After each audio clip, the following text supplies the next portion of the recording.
Que es un texto muy valioso y absolutamente relevante para lo que nos está pasando hoy en día, para la discusión de lo que nos está pasando hoy en día. Voy a decir algunas cosas sobre cada uno de los, digamos, de las tesis que considero absolutamente innovadoras de Joel, pero más innovadoras que desatan una discusión que no está en el ambiente político.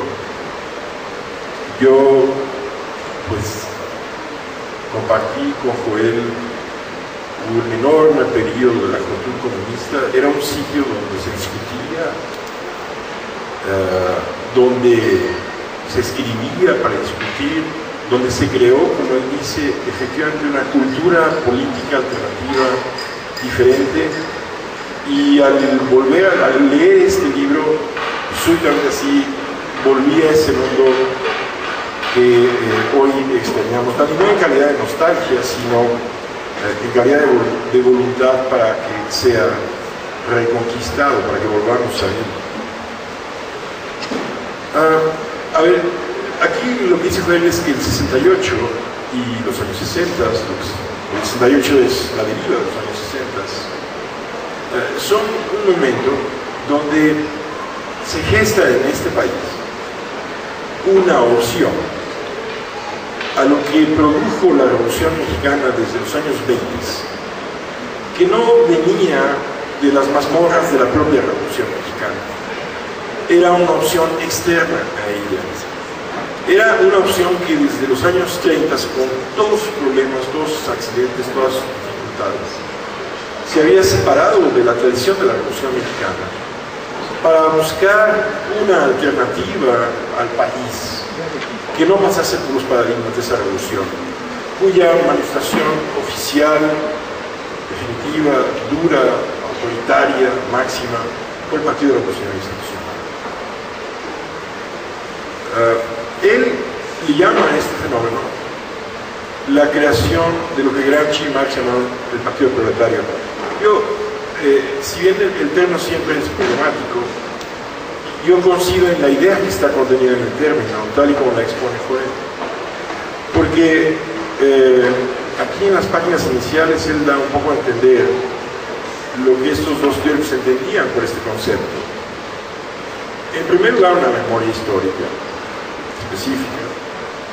En segundo lugar, ese partido tenía que tener el atributo, Joel llama la vanguardia política, yo le llamaría la innovación política, la capacidad realmente de pensar en un sistema alterno al que dominaba México el año 68.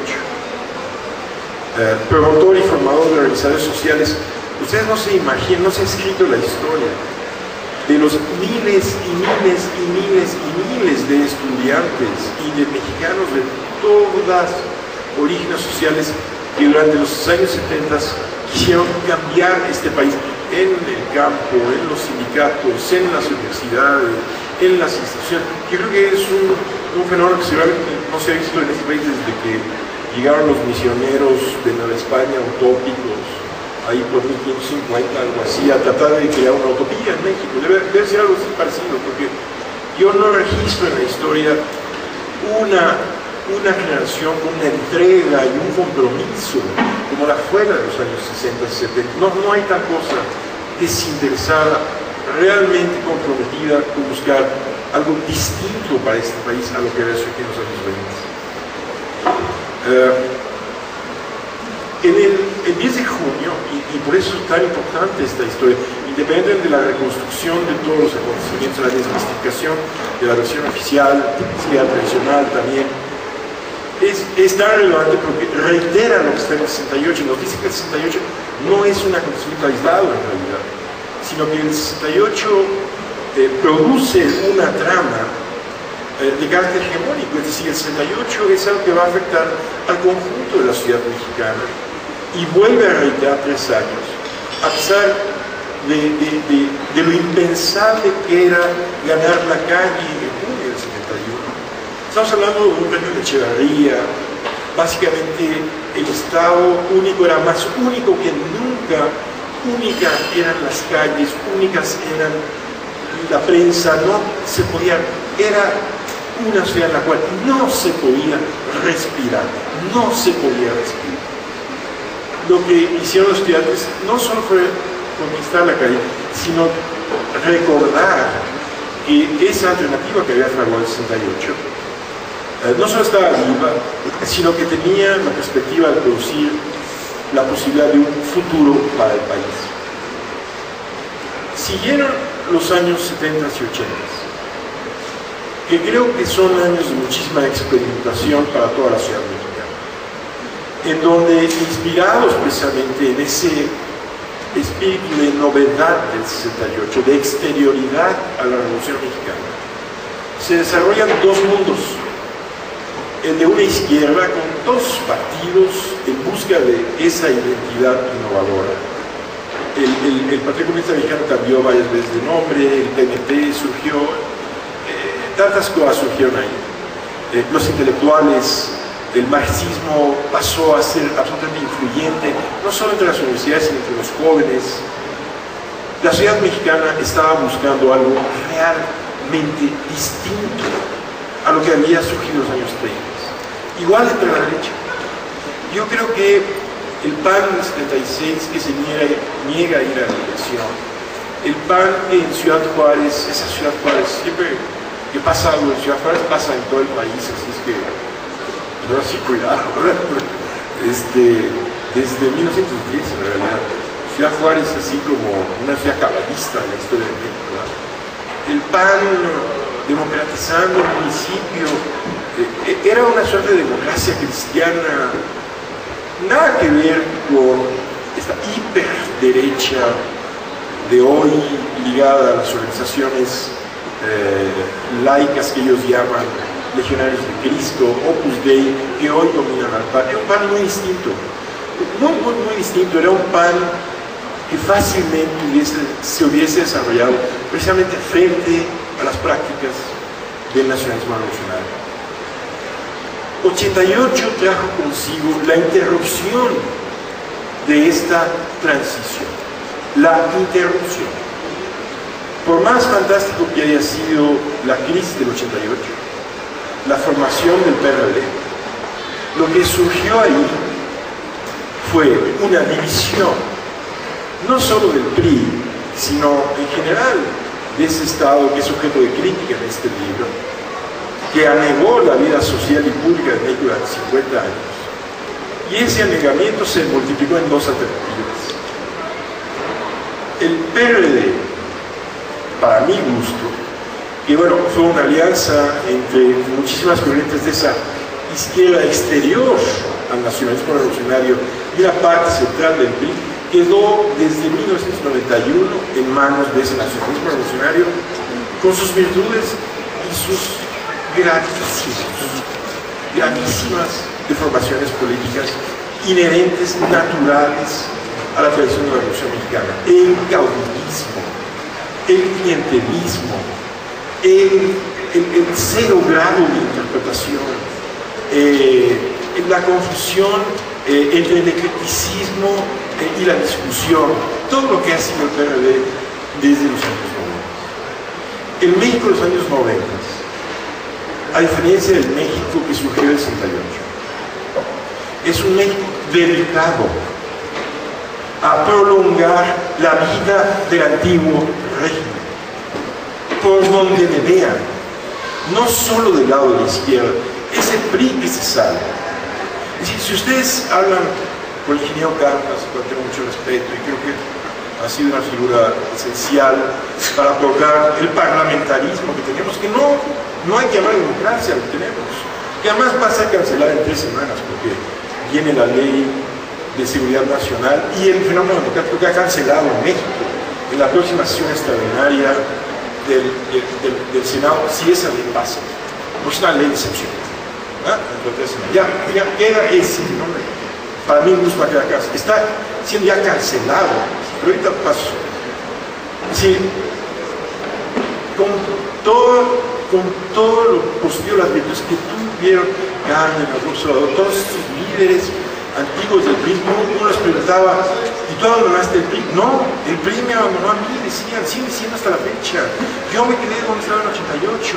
con el viejo nacionalismo revolucionario, con el viejo cardenismo. Eso no fue en el 68. Si ustedes al Comité Nacional de Huelga le dicen que su herencia va a ser el PRD, se revuelcan los que ya están en su tumba 7 veces en esa tumba. No hicieron nada de eso para que una fracción del PRI llegara a sustituir a la izquierda. Pero así es la historia.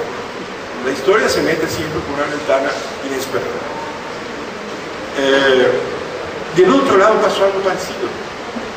Esa derecha interesante que había surgido, democristiana, hasta democrática, más o menos social del gobierno peruano, queda cancelada después de la muerte de Cloutier.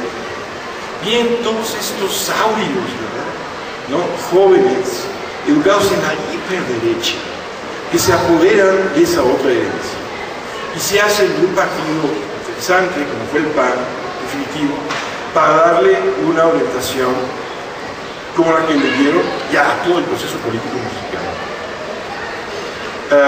Yo cuando leo el libro llego a la conclusión de que el concepto de transición que usamos para tratar de describir los fenómenos que distinguieron a México a partir de los años 90 puede ser correcto, pues no sé, hasta principios de los 90, pero de allí en adelante lo que observamos es una decadencia del antiguo régimen.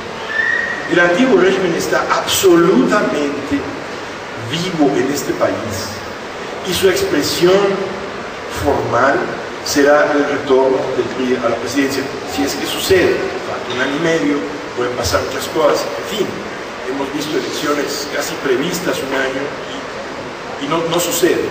Pero tal y como estamos hoy en día, el conjunto de prácticas políticas que han dominado a México desde el año 2000 están totalmente dominadas por la cultura priista. Y el Partido de Acción Nacional, bueno, el PRD no ha querido cambiarlas porque son sus prácticas. Les ha llamado a la izquierda, ha vuelto al viejo nacionalismo, que sin duda en un contexto de hoy puede decir algunas cosas, pero difícilmente puede ofrecer una alternativa distinta a ese antiguo régimen. Déjenme nada más decirles, retomando el libro, 4 aspectos, y con eso acabo, de por qué creo que vivimos en realidad la decadencia, no un México nuevo, y que el lenguaje que hemos usado, los conceptos que hemos utilizado para analizar los últimos 10 años deberían ser puestos a revisión desde esta perspectiva. En primer lugar, el fenómeno democrático, que es supuestamente donde estaría lo nuevo. No es posible hablar de un orden democrático. Tenemos un régimen híbrido, donde el cambio central fue la alternancia y nada más. Sin duda un cambio nodal en la vida política del país. Pero todos los registros de lo que significa la transformación democrática, que esa sí es la herencia del 68, quedaron cancelados no con la guerra de Felipe Calderón, antes con Fox. La Ley de Seguridad Nacional es de Fox, no es de Calderón. Calderón la está retomando simplemente. Y Calderón es la apoteosis de este hecho. Calderón es la instauración del estado de excepción como forma de gobierno. Es la búsqueda de legitimar a un poder que perdió la legitimidad en 2006 a través de la violencia. De eso se trata en esta guerra desde el 2006. No tiene que ver con el crimen organizado. Ningún país en el mundo hace una guerra contra el crimen. Las guerras se hacen contra los enemigos o son civiles, frentes políticos uno contra el otro, la Revolución Mexicana, la Revolución China, la Revolución Francesa. Pero nadie en sus 5 mínimos elementos de cerebro político del mundo moderno hace una guerra contra el crimen. El crimen es un asunto policiaco, pero esta ha sido una guerra. Es el ejército, para mi gusto, ocupando comunidades para tratar de legitimar una opción que había perdido legitimación en 2007. Hemos llegado, es decir, no es posible hablar de democracia si 8 estados del país dirimen todos sus mínimos pasos políticos rodeados por la ciudad de las armas. No hay democracia absoluta. Punto. Tenemos un régimen parlamentario, que insisto, será, creo que todo indica que va a ser cancelado los próximos meses. Dos, la economía del país. La vieja disyuntiva entre izquierda y derecha que planteó el 68 como una novedad para la vida política mexicana, se transformó en una contradicción entre populismo y lumpenocracia, algo bien extraño, porque ni siquiera el neoliberalismo fue aplicado al sumo, es decir, como dictan sus propios manuales. El PAN tomó el modelo idéntico de la tecnocracia mexicana, se priorizó, el PAN se priorizó en la alternativa que le ofrecía el salinismo. Vean ustedes los gabinetes panistas. Los cuerpos de decisión de sus gabinetistas son del antiguo priismo. Carstens, salinista. La Secretaría de Comunicación y Transportes, salinista. El Ejército, salinista. Sí, ha sido una alianza, es una criatura ya conjunta. No vale hoy en día la frase esta de que no ha muerto lo viejo y no ha nacido lo nuevo. Ya nació lo nuevo, es un monstruo. Punto. Listo. Ya es es un híbrido. Y ese es el híbrido con el que la izquierda de hoy tiene que acabar. Que es una izquierda que vendrá de todos los lados donde está la izquierda, sin duda. Habrá gente del PRD, de los zapatistas, de ahora el movimiento de no violencia, me parece muy interesante, de Sicilia, definitivamente. La izquierda mexicana ha demostrado, a pesar de todas las circunstancias, que la herencia del 68, según el libro, eso es lo básico de aquí a acá, que es la idea de transformar, de sacar a este país de los paradigmas de la ideología nacional revolucionaria, sigue siendo vigente. Y bueno, yo creo que por eso habría que leer el libro de Joven. Gracias. Muchas gracias. Creo que Ana ha hecho una síntesis muy interesante y provocadora en el sentido de repensar todo.